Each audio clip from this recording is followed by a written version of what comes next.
Jérémie 22. L'Éternel me dit, rends-toi au palais du roi de Juda, et là tu prononceras ces paroles. Écoute ce que dit l'Éternel, roi de Juda, toi qui sièges sur le trône de David. Écoutez, toi, tes fonctionnaires et ton peuple qui passez par ces portes. Voici ce que dit l'Éternel. Exercez le droit et la justice. Délivrez celui que l'on exploite de l'oppresseur.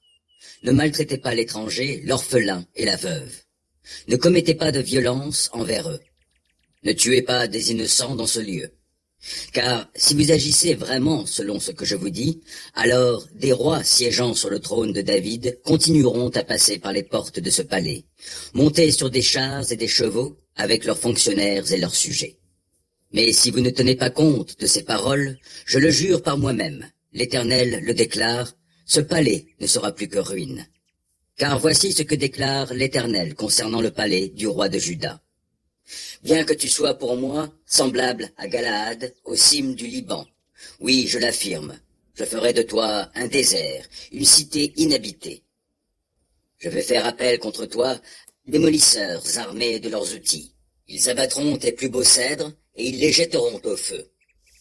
Des gens de nombreux peuples passeront près de cette ville et se demanderont les uns aux autres. Pourquoi donc l'Éternel a-t-il traité ainsi cette grande cité? Et l'on répondra, c'est parce qu'ils ont abandonné l'alliance conclue avec eux par l'Éternel leur Dieu, que devant d'autres dieux ils se sont prosternés, et qu'ils leur ont rendu un culte. Ne pleurez pas sur le roi qui est mort, ne vous lamentez pas sur lui.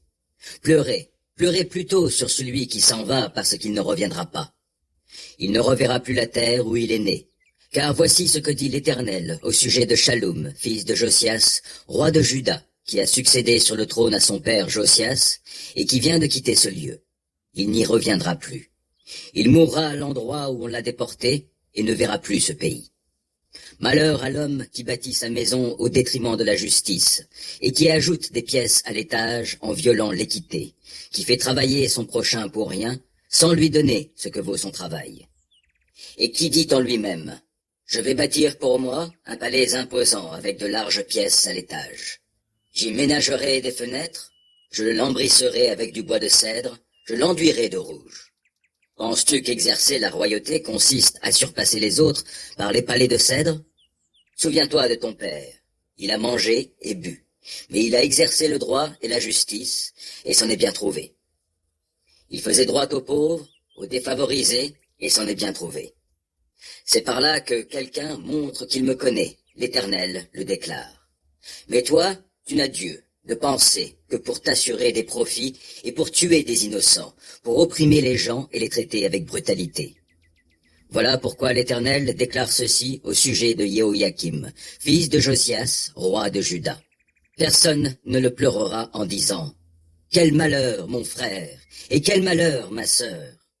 On ne mènera pas le deuil pour lui en disant « Hélas, mon Seigneur, hélas, Sa Majesté !» Il sera enterré comme on enterre un âne. On traînera son corps et on le jettera à l'extérieur des portes de Jérusalem. Monte au Liban et crie.